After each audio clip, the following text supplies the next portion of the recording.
नमः सिद्धेभ्यः। ॐ नमः सिद्धेभ्यः।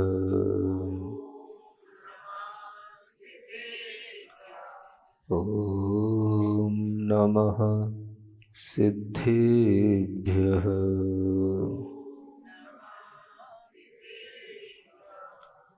तीन लोक में चार हैं, मंगल शरण व श्रेष्ठ। अरहत सिद्ध व साधुगण, धर्म जैन जग ज्येष्ठ। तीर्थंकर जिन देव की, जिन वाणी को ध्याय। सार्वधर्म संक्षेप से, कहूँ चित्त हुलसाय। देवादिदेव आदिम तीर्थंकर श्री ऋषभनाथ भगवान के, वर्तमान शासन नायक श्री वर्धमान महावीर भगवान के, परम पूज्य आचार्य गुरुवर श्री विद्यासागर जी महाराज की।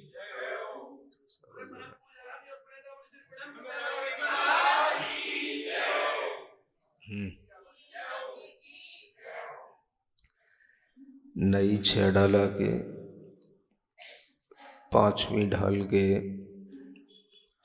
12वां छंद आपके समक्ष पढ़ा जाए।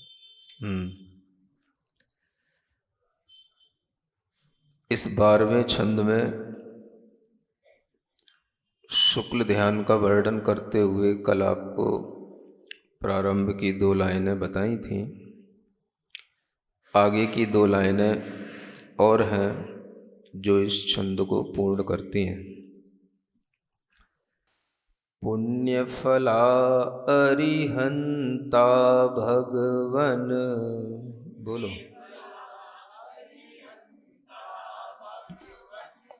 आयु उदय में विहरे,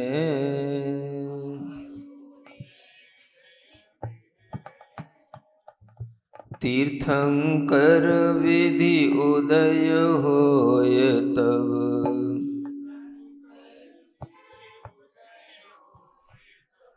तीर्थ धर्म कह विचरे,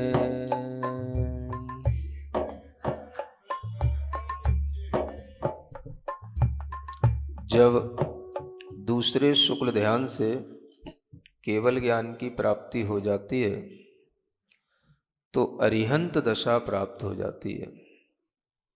आप पढ़ते हैं ना, इडमो अरिहंताड़म।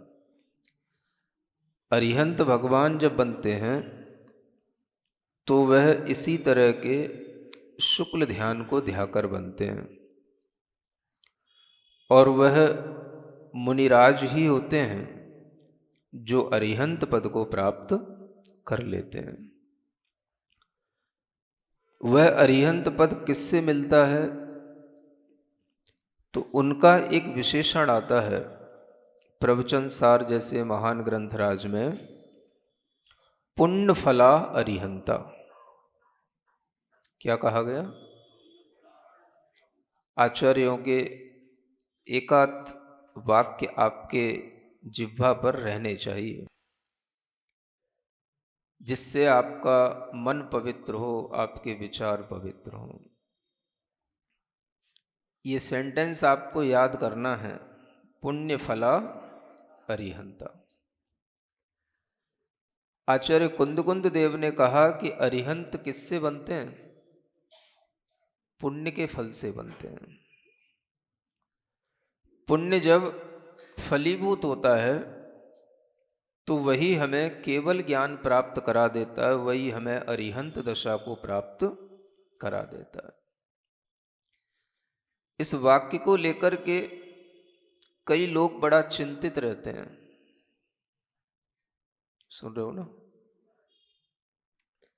इस वाक्य को लेकर के कई लोग विचार करते हैं कि इसका अर्थ क्या है, ये क्यों लिखा गया है, इसका तात्पर्य क्या निकालना चाहिए। भला पुण्य के फल से भी कोई अरिहंत बनता है? कई लोगों को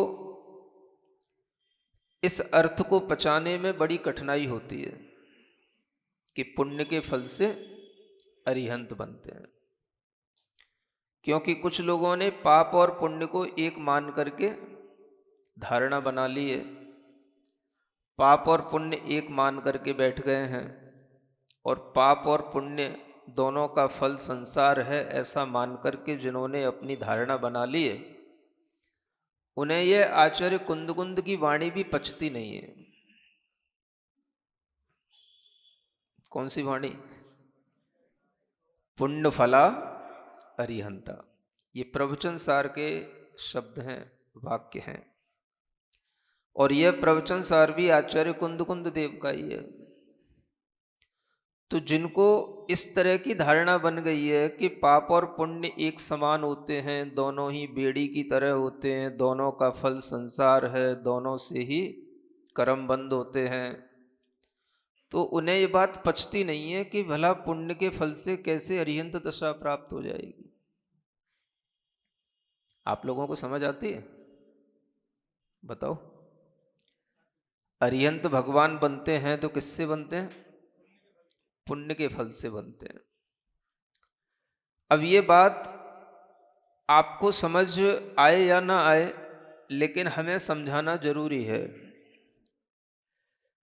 और ये बात जब हम समझने की कोशिश करते हैं तो मुझे एक चिंतक मिले, एक भाई मिले, अच्छे स्वाध्याय करने वाले। उन्होंने कहा, महाराज पुण्य के फल से अरिहंत नहीं बनते हैं, यहाँ पर पुण्य का मतलब पुण्य नहीं होना चाहिए। प्राकृत में अगर हम कुछ शब्द देखें तो पुण्य के लिए भी पुण्य कहा जाएगा, पुण्य, है ना, और पूर्ण के लिए भी पुण्य कहा जाएगा, पुण्य। नहीं समझ में आया? तो दोनों के लिए प्राकृत में पुण्य ऐसा ही लिखा जाएगा। तो एक चिंतक ने मुझसे कहा कि महाराज यहाँ पर पूर्ण फल होना चाहिए, पूर्ण फल से अरिहंत बनते हैं, पुण्य फल से अरिहंत नहीं बनते हैं। इतनी दिक्कत होती है पुण्य का फल अरिहंत दशा मानने में। सुन रहे हो ना आप लोग? मैं आपको सब अनुभव की बातें बता रहा हूं। दुनिया में सब तरह के लोगों से मिलता हूं, सबके चिंतन भी सुनता हूं, और फिर चिंतन भी कभी कभी करता हूं। आज मैं आपको एक नया चिंतन देने जा रहा हूं, है ना। जो चिंतन आज की रात में, सुबह की सामायिक में हमारे साथ आया, जो चिंतन इसी बात को लेकर के आया कि ये पुण्य का फल अरिहंत दशा कैसे होती है। विचार किया, पुण्य तो क्या होता है। तो जैसे ही हम पुण्य कहते हैं तो हमारी दृष्टि कहाँ जाती है? पुण्य कर्मों के ऊपर। कौन से ऐसे पुण्य कर्म हैं जिनके फल से हमें अरिहंत दशा मिल जाएगी? पुण्य कर्म कौन कौन से होते हैं? आपने तत्वार सूत्र पढ़ा हो, सद्वेद्य शुभायुर्नाम गोत्राणि पुण्यम। साता वेदनी, शुभ आयु, शुभ नाम, शुभ गोत्र, ये कर्म पुण्य कर्म कहलाते हैं। अतो अन्यत पापम, इसके अलावा जो कुछ है वो सब पाप कर्म है। अब मन में विचार आता है कि भला इन पुण्य कर्मों के उदय से कैसे अरिहंत दशा प्राप्त हो जाएगी। साता वेदनी का उदय तो सबको ही हो जाता है, सप्तम गुण स्थान से ऊपर सब कुछ साता वेदनी के साथ चलता है। अगर हम देखें तो शुभ आयु भी क्या है, तो मनुष्य आयु शुभ आयु है, सभी को मिल जाती है। शुभ नाम कर्म भी सभी को मिल जाते हैं। गोत्र कर्म भी शुभ रूप में, उच्च गोत्र के रूप में सभी को मिल जाते हैं। हम सभी के पास हैं, शुभ आयु भी है, शुभ नाम भी है, शुभ गोत्र भी है। तो मन में विचार आया कि ये किस पुण्य के उदय से ये अरिहंत दशा मिलती है। थोड़ी देर के लिए मुझे भी विचार करना पड़ा। सुन रहे हो ना आप लोग? ठंड में विचार आते हैं, उपवास के दिन केस लॉन्च के साथ विचार आते हैं, नहीं आते? तो मुनि महाराज को हमेशा इसी तरह के श्रुत ज्ञान से, श्रुत के ध्यान से ही हमेशा शुभ ध्यान बना रहता है, और वह इसी तरह के कुछ चिंतन कभी कभी उनके लिए आ जाते हैं। तो हो सकता है कि उसमें केस लॉन्च भी कारण बन जाता हो। नहीं समझ में आया? जब किसी की बुद्धि नहीं चलती तो वो अपने क्या करता है? बाल नोचता है। तो आप लोग इस साइंस को भी समझें कि बाल नोचने से बुद्धि बढ़ती है। सुन रहे हो ना? हाँ, जब कोई किसी की बात नहीं मानता है तो हम उसके बाल खींचते हैं, बाल नोचते हैं। तो ये ऐसा नहीं है कि हम उससे लड़ रहे होते हैं, ये भी एक साइंस है। अगर आप किसी के बाल खींच रहे हैं, नोच रहे हैं, और उसके बालों को आप किसी तरह से पुश कर रहे हैं, तो वह अपने आप में ब्रेन को एक्टिवेट करने वाली एक प्रोसेस है।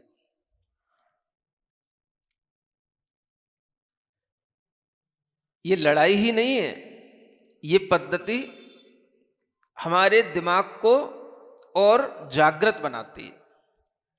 तो मुझे लगता है कि केस लॉन्च के साथ भी अच्छा चिंतन आ सकता है, जो मुझे आज आया।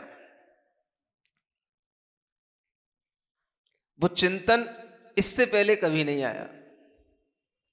ये इस रुड़की के पंच कल्याणक का अतिशय कहूंगा, जो मैं आज आपको सुनाने जा रहा हूं। मेरे मन में विचार चल रहा था कि पुण्य फला अरिहंता, आखिर इसका एक्सप्लेनेशन क्या होना चाहिए?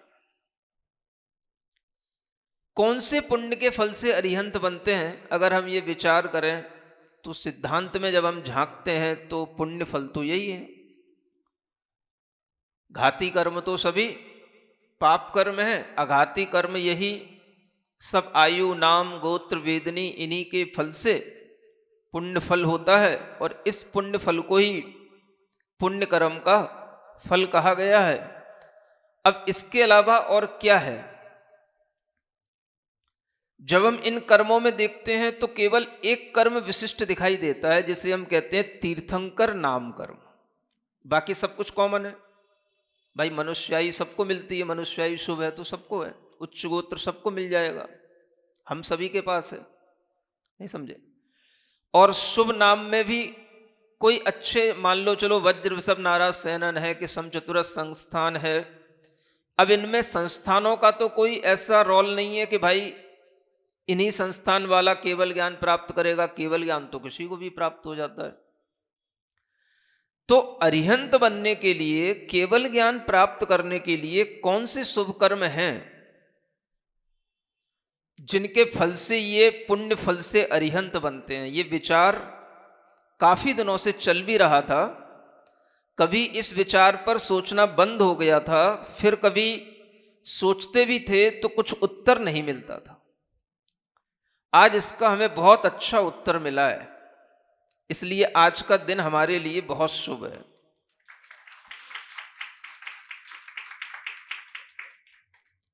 बहुत अच्छा उत्तर मिला मुझे, बहुत संतोषजनक उत्तर मिला। इसको लोग सुने। ये उत्तर गुरु कृपा से और सरस्वती के प्रसाद से ही आता है, मैं समझता हूं।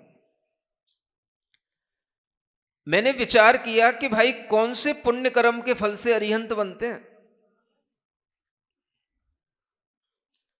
साता वेदनी सबके पास है, शुभ आयु नाम गोत्र सबके पास हैं, तो कौन सा ऐसा कर्म है जो हमें अरिहंत बनाएगा, जिसके फल से हम अरिहंत बनेंगे?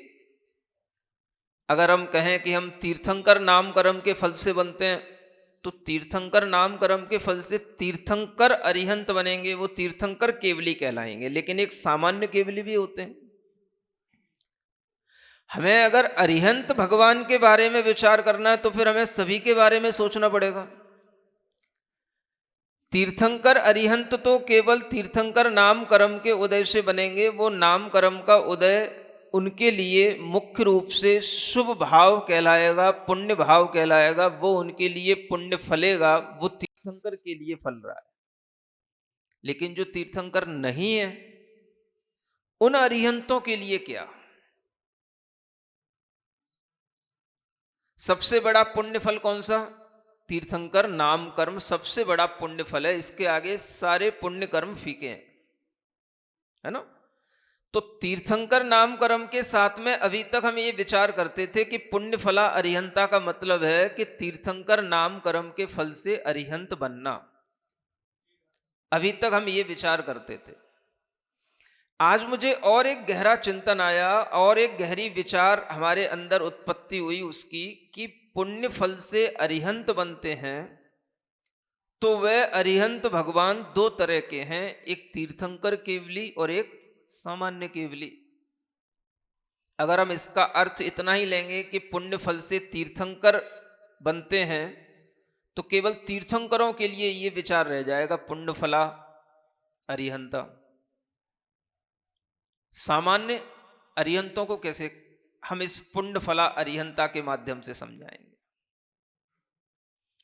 तो ये चीज अब हमें समझनी है कि पुण्य क्या है।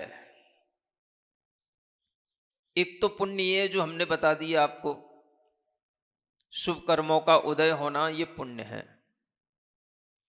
इसके अलावा एक और चीज है, एक और परिभाषा है पुण्य की। पुनाति आत्मानम इति पुण्यम। जो आत्मा को पवित्र करता है वह पुण्य कहलाता है। ये जितने भी शुभ कर्म हैं, शुभ आयु हैं, शुभ नाम हैं, ये सब सबकी आत्मा को पवित्र तो नहीं करते।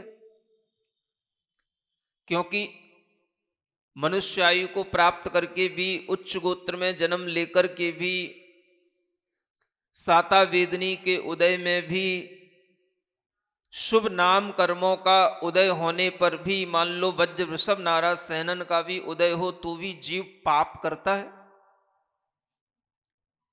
तो ये पुण्य कर्म के उदय हमको हमेशा शुभ फल ही देते हो या हमको ये शुभ कर्म ही करने के लिए प्रेरित करते हो, ऐसा तो है नहीं है। एकमात्र तीर्थंकर नाम कर्म है जिसके फल से वह जीव नियम से तीर्थंकर केवली बनते हैं, तीर्थंकर अरिहंत बनते हैं। नियम से केवल ज्ञान प्राप्त करके वह तीर्थंकर का अतिशय प्राप्त करते हैं। इसके अलावा कौन से ऐसे पुण्य हैं जो हमारी आत्मा को पवित्र करें? ये कर्म हमारी आत्मा को पवित्र करें जरूरी तो नहीं है। वज्र वृषभ नारा सैनन के उदय में भी जीव पाप करते हैं, सप्तम नरक जाते हैं। मनुष्य आयु को प्राप्त करके भी, शुभ आयु को प्राप्त करके भी जीव पाप करते हैं और उस पाप के फल से नरक निगोध की यात्रा करते हैं। तो कौन सा कर्म है जो हमारी आत्मा को पवित्र करता है? एक परिभाषा आचार्यों ने दी, जो आत्मा को पवित्र करे उसे पुण्य कहते हैं। क्या सुन रहे हो? पुनाति आत्मानम इति पुण्यम। जो आत्मा को पवित्र करे उसे पुण्य कहते हैं। इस बात पर कोई ध्यान नहीं देता। अब आप विचार करो, आत्मा को क्या पवित्र करता है?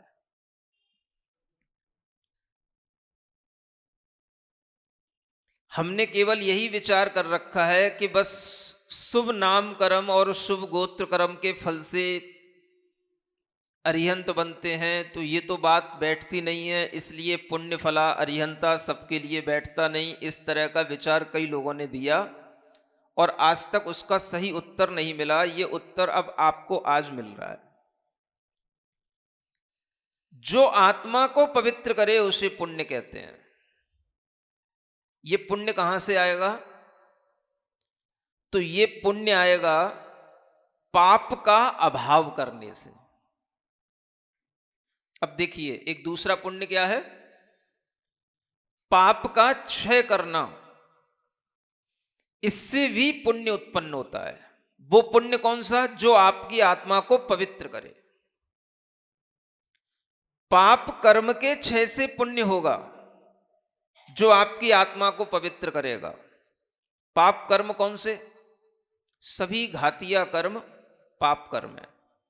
मोहनी कर्म, ज्ञानावरणी कर्म, दर्शनावरणी कर्म, अंतराय कर्म, ये क्या है, ये सभी घातिया कर्म है, ये सभी पाप कर्म है।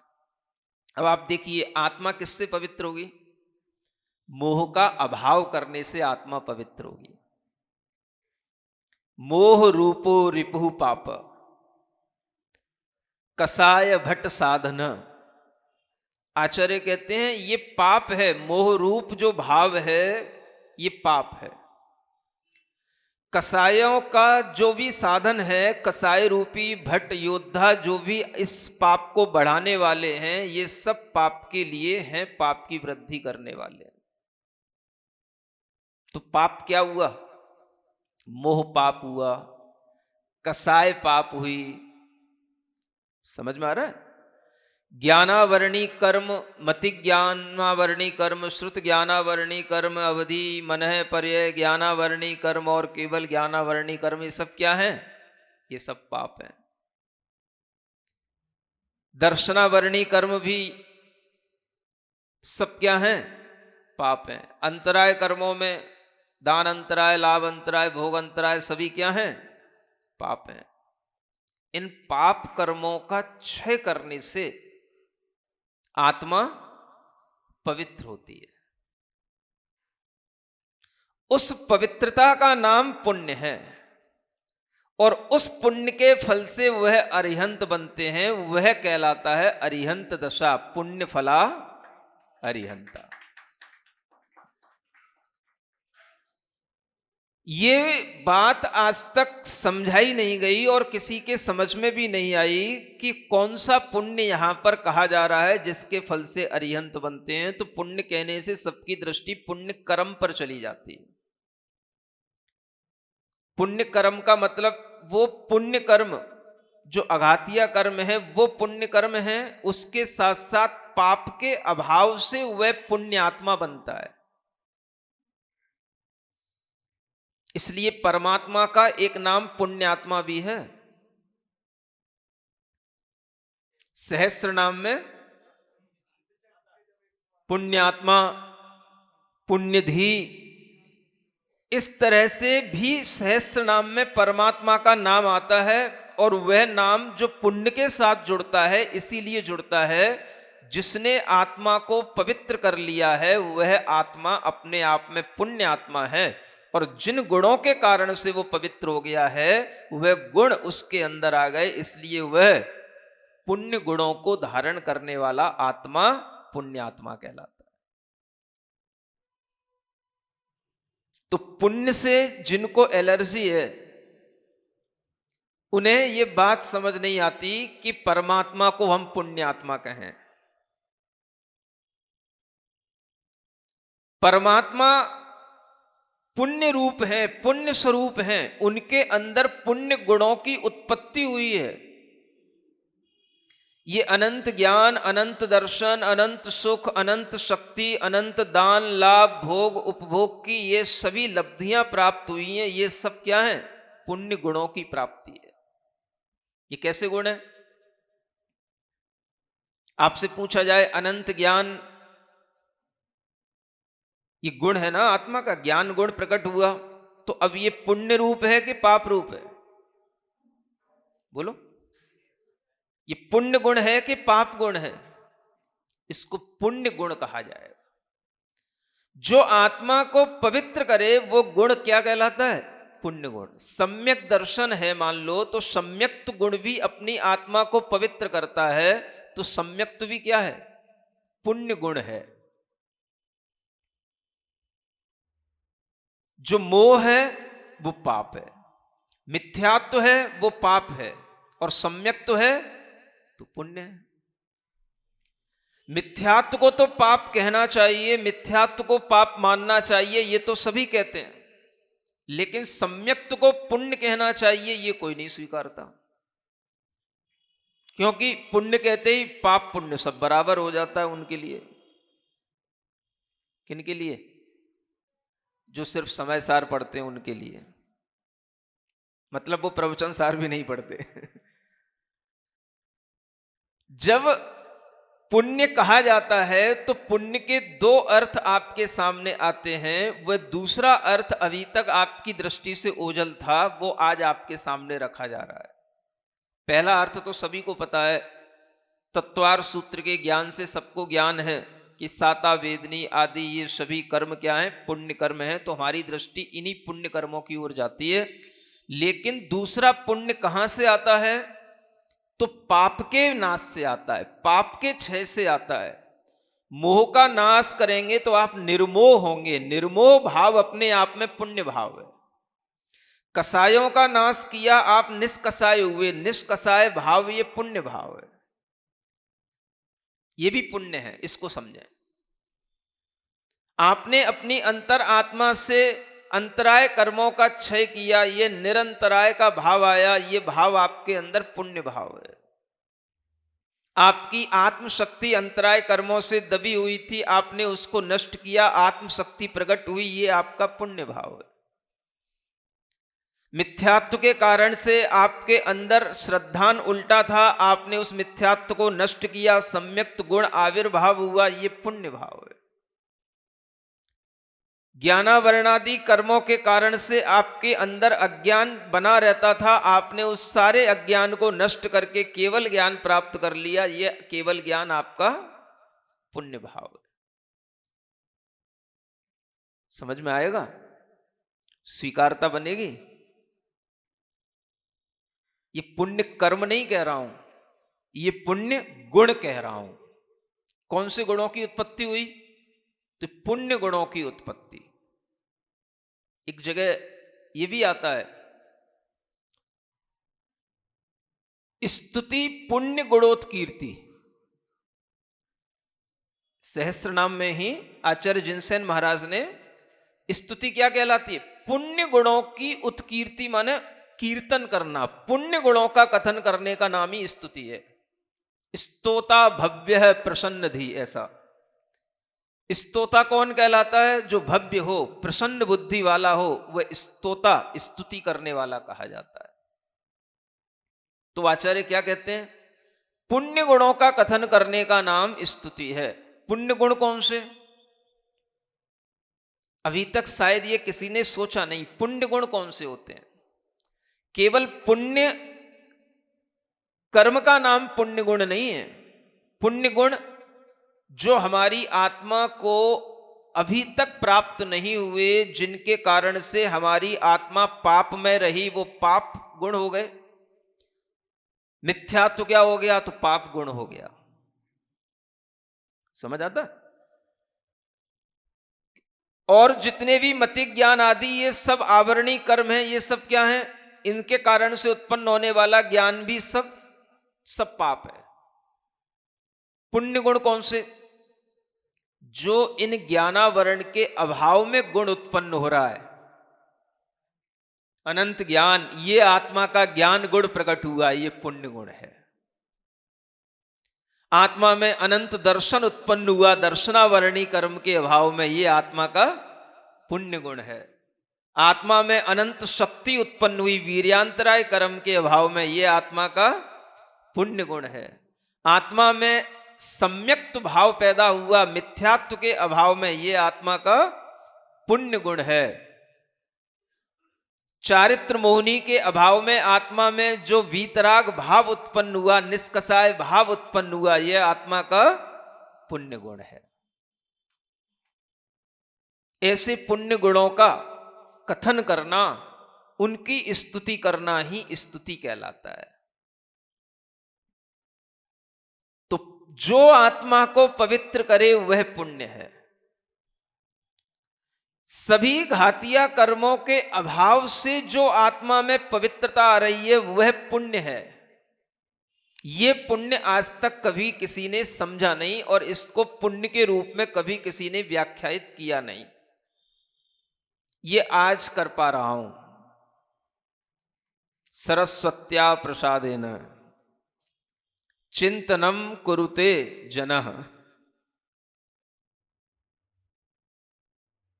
सरस्वत्या प्रसादेन चिंतनम कुरुते जनः।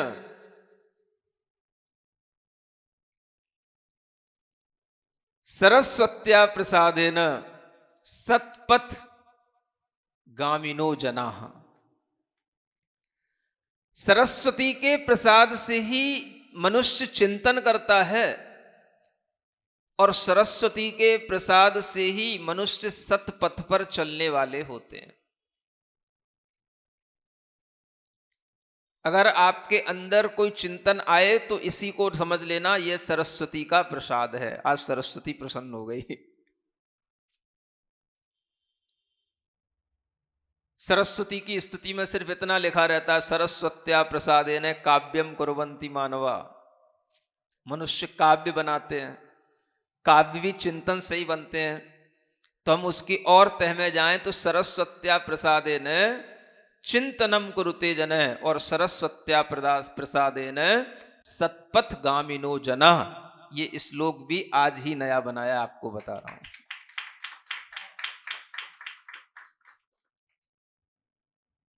जिससे हमारी आत्मा के गुणों की प्राप्ति हो रही है और हमारी आत्मा गुणवान हो रही है, हमारी आत्मा पवित्र हो रही है। उस पवित्र गुणों की प्राप्ति के लिए ही एक भक्त, एक स्तोता भगवान को देख करके स्तुति करता है। इसलिए कहा गया, हे भगवान मैं आपके गुणों की प्राप्ति के लिए आपकी वंदना करता हूं। तो वह गुण कौन से? ये पुण्य गुण। सभी गुण कौन से हैं? पुण्य गुण। इसलिए भगवान का एक नाम पुण्यात्मा, पापापेतो विपापात्मा, ऐसा भी आता ना, जो पाप से रहित हो गए। पाप से रहित होना भी अपने आप में एक पुण्य देना है। तो जिन लोगों की दृष्टि में ये विचार बना हुआ है कि पाप और पुण्य एक समान है, वो थोड़ा अपनी मूढ़ता को छोड़ने की कोशिश करें। नहीं तो वो परमात्मा को भी पुण्य रूप नहीं समझ पाएंगे, और पुण्य रूप जब परमात्मा नहीं होगा तो उनका तीर्थ भी पुण्य रूप नहीं होगा, वो उस तीर्थ के भी द्वेषी बन जाएंगे। ये बात वर्धमान स्तोत्र में भी लिखी हुई है। पुण्यत दुषैर, पुण्य से द्वेष करने वाले हे भगवान, आप ये लोग आपकी महिमा को कभी नहीं जान सकते। पुण्यत दुषैर्नु महिमा कथम अभ्युपेत, पुण्य से द्वेष करने वाले लोगों के द्वारा हे भगवान आपकी महिमा कैसे स्वीकार की जा सकती है। तो भगवान का तीर्थ यह पुण्य तीर्थ कहलाता है। भगवान का शासन ये पुण्य शासन कहलाता है। इस पुण्य धर्म को अगर हम इस तरह से स्वीकार नहीं करेंगे तो हम पाप और पुण्य एक कहते हुए क्या सिद्ध करेंगे? हम कभी पापों से बचने का उपाय भी क्यों करेंगे? और जब जब हम पाप से बचने का उपाय करेंगे तब तक हमारे दिमाग में आएगा, भाई पाप से बचेंगे तो पुण्य आएगा, तो फिर क्या करना? पाप से भी नहीं बचना तो फिर क्या करना? क्या करोगे बताओ? पाप ही करोगे, पुण्य तो होगा नहीं।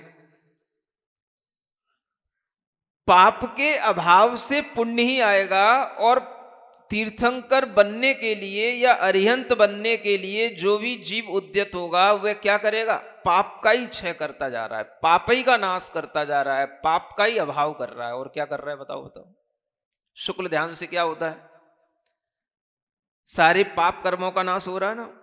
ज्ञानावर्णी कर्मों का नाश हुआ, दर्शनावर्णी कर्मों का नाश हुआ, मोहिनी कर्मों का नाश हुआ, अंतराय कर्मों का नाश हुआ। ये पाप कर्मों का नाश हुआ। और पाप कर्म के नाश से क्या उत्पन्न हुआ?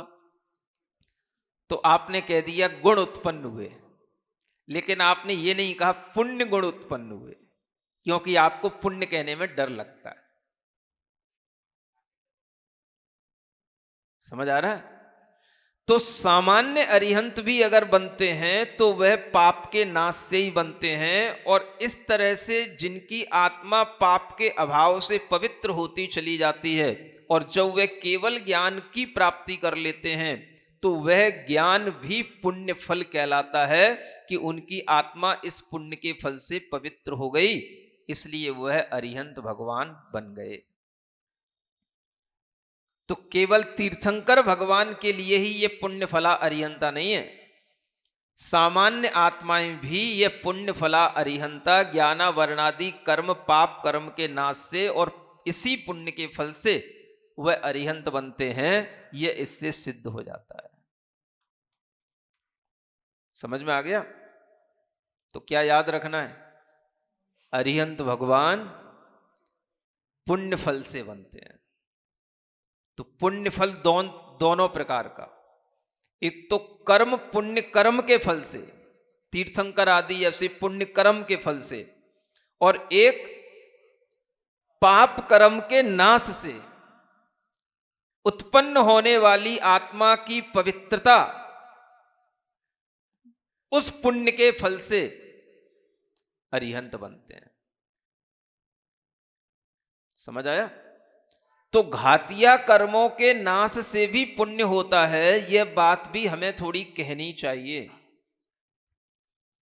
लेकिन जब हम तत्वार सूत्र के सूत्र पर दृष्टि डालते हैं तो हमें लगता है केवल अघातिया कर्मों के उदय से ही पुण्य होता है, इन पुण्य कर्मों के उदय से ही पुण्य होता है। तो हमें ऐसा भी लगता है थोड़ा सा इस सूत्र की व्याख्या का और विस्तार करना चाहिए। केवल पुण्य कर्म यही नहीं है, पाप कर्मों का अभाव होने से पुण्य गुणों की प्राप्ति होना भी पुण्य फल है, और उस पुण्य फल से भी यह आत्मिक गुणों की उपलब्धियां जब हो जाती हैं तो ये अरिहंत तक की दशा हमें प्राप्त करा देती है। मुनि दशा भी किससे बनेगी? इसी पुण्य फल से बनेगी। जब आपके चारित्र मोहनी कर्म का नाश होगा, दर्शन मोहनी कर्म का उपशमन होगा, तभी आप चारित्र ग्रहण कर पाएंगे, चारित्र गुण प्रकट होगा। ये क्या है? पुण्य गुण है। पूज्यता इसी से आती है। तो आत्मा को जो पवित्र बनाए उसे पुण्य कहते हैं। यह परिभाषा आचार्य पूज्यपाद महाराज की सर्वार सिद्धि की इस तरह से जब ये व्याख्या में लाई जाए तो समझ में आएगा कि पुण्य का मतलब और भी कुछ होता है, केवल इतना ही नहीं कि पुण्य कर्म ही पुण्य होते हैं। जो हम कर्म अपनी आत्मा को पवित्र करने के लिए करेंगे वह भी पुण्य कहलाएगा, और उसके फल से जो आत्मा में पवित्रता आएगी वो पुण्य फल कहलाएगा। समझ रहे हो ना? इससे ज्यादा तो अब समझाना क्या होगा है? तो दो चीजें हैं, अघाती कर्मों के जो शुभ अघाती कर्म है उनके उदय से पुण्य होना, और एक घाती कर्मों के अभाव से नाश से भी पुण्य गुणों की प्राप्ति होना। इसमें हमने अभी तक इस बात पर कभी विचार नहीं किया कि इन ज्ञानावरणादि घाती कर्मों के नाश से भी पुण्य गुणों की प्राप्ति होती है। और अगर हमने आज इस बात पर विचार किया है तो ये इसी कारण से किया कि भाई पुण्य फला अरिहंता, ये सूत्र व्यापक रूप से कैसे सबके लिए लगेगा, सभी अरिहंत भगवंतों के लिए। तो तब ये लगेगा जब इस तरह से हम इसको व्याख्यान में लाएंगे। तो अब आपको कहने में कहीं कोई दिक्कत नहीं होनी चाहिए। अब आपको क्या बोलना है? अरिहंत भगवान कैसे बनते हैं? पुण्य के फल से बनते हैं। उन्हीं की बात यहां लिखी है, पुण्य फला अरिहंता भगवन आयु उदय में विहर है। जब तक उनके आयु कर्म का उदय रहता है तब तक वो विहार करते रहते हैं। अरिहंत भगवान विहार करते हैं, एक जगह से दूसरी जगह जाते हैं, शरीर सहित होते हैं। आयु कर्म का जब तक उनके उदय चलता रहता है तब तक उनका समवसरण भी लगा रहता है। और ये सामान्य अरिहंतों की बात हो गई। अरिहंत तो सामान्य होते हैं, वो भी विहार करते हैं। तीर्थंकर विधि उदय होए तब तीर्थ धर्म कह विचरे। जिनके तीर्थंकर नाम कर्म का उदय होता है वह तीर्थ धर्म का प्रचार करते हुए विचरण करते हैं। वह तीर्थ उनके माध्यम से चलता है जो तीर्थंकर नाम कर्म के उदय के साथ में अरिहंत बनते हैं। उनकी वाणी तीर्थ रूप कहलाती है, उनकी वाणी तीर्थ धर्म कहलाती है, उनकी वाणी धर्म को बढ़ाने वाली होती है और उनकी वाणी से ही यह तीर्थ लंबे समय तक चलता रहता है। यह तीर्थंकर भगवान में और सामान्य अरिहंत भगवान में यह अंतर हो जाता है। सामान्य अरिहंत बोलेंगे तो उनकी वाणी, उनका धर्म, बताया गया मार्ग लंबे समय तक उनके कहे अनुसार नहीं चलेगा। किसके कहे अनुसार चलेगा? जो तीर्थंकर समवसरण में बोलेंगे उनके कहे अनुसार वह तीर्थ धर्म की प्रवृत्ति होगी। तो सामान्य अरिहंतों के लिए जब तक आयु कर्म का उदय है तब तक भी वह विचरण करते रहते हैं। जैसे बाहुबली भगवान थे, समझ आ रहा है? केवल ज्ञानी हो गए। भरत भगवान थे, केवल ज्ञानी हो गए। तो ये विचरण करते रहे। केवल ज्ञानी होने के बाद इनकी हजारों लाखों वर्षों की अगर आयु भी बची रही तो उसमें क्या करेंगे? विहार करेंगे, कहीं कहीं उपदेश भी दे लेंगे, लेकिन इनका धर्म तीर्थ नहीं कहलाएगा। धर्म तीर्थ किनका कहलाएगा? भगवान ऋषभ देव, जो उन्हीं के उसी काल के हैं। तो भगवान ऋषभ देव के द्वारा जो देशना दी गई उससे धर्म तीर्थ की प्रवृत्ति होगी। वो भी विहार कर रहे हैं, वो भी बोल रहे हैं, लेकिन उनके कारण से धर्म तीर्थ की प्रवृत्ति होगी। ये तीर्थंकर कर्म का विशेष पुण्य का लाभ होता है। और उनके उपदेश केवल बस जो सुनने वाले होंगे बस वहीं तक सीमित रह जाएंगे। जो कुछ लोगों के लिए सुनाएंगे बस उतने लोग सुनेंगे, बस वो बात वहीं पर छूट जाएगी। और ऋषभदेव भगवान ने कोई बात कही है तो वो गणधर आदि उसको लंबे समय तक उसको आगे बढ़ाते रहेंगे। ये तीर्थंकर केवली और सामान्य केवली में अंतर होता है। तो ये दोनों तरह के अरिहंत भगवान 13वें गुण स्थान में होते हैं। ये संयोगी दशा कहलाती है। इन्हें सकल परमात्मा कहते हैं, इन्हीं को अरिहंत देव कहते हैं। समझ आ रहा है? क्या आ रहा है? अरिहंत भगवान कैसे होते हैं, कैसे बनते हैं, बनने के बाद क्या करते हैं, ये सब आपको इस प्रवचन से समझ में आना चाहिए। और कुछ लोग तो यही पूछते रहते हैं, अरिहंत भगवान सिद्ध बन जाते हैं तो फिर हम अरिहंतों की पूजा क्यों करते हैं, फिर हम भगवान की मूर्तियों की पूजा क्यों करते हैं? समझ आ रहा है ना? इस तरह के भी कई लोग विचार रखते हैं। इसका मतलब है वो ये नहीं जानते कि अरिहंत सिद्ध में क्या अंतर होता है और उनकी प्रतिमाओं का क्या महत्व होता है। समझ आ रहा है? अगर नहीं भी जानते हैं तो इस विषय पर चर्चा कभी आगे करेंगे। तो आपको ये समझना है कि ये अरिहंत भगवान जब तक आयु कर्म के उदय से शरीर सहित रहते हैं तब तक ये मुनि महाराज की तरह ही बाहर रूप में दिखाई देते हुए विचरण करते हैं, उपदेश भी देते हैं। और जब इनकी आयु का अंतिम समय आता है तब ये अपने अंदर कुछ और भी क्रिएट करते हैं जिससे वह दूसरे और शुक्ल ध्यान की तरफ जाते हैं। वो सब वर्णन आगे का आगे के छंदों में आएगा।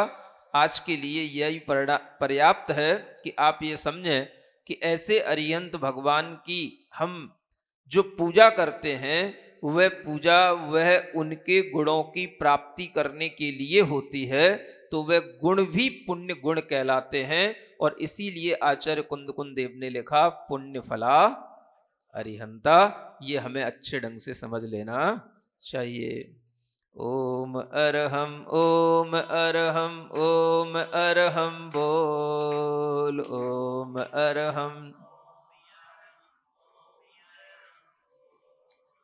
सभी कार्य की सिद्धि से तू पहले इसको बोल, सभी कार्य की सिद्धि से तू। ओम अरहम नमः, ओम अरहम नमः, ओम अरहम नमः, ओम अरहम नमः। बोलिए महावीर भगवान की जय।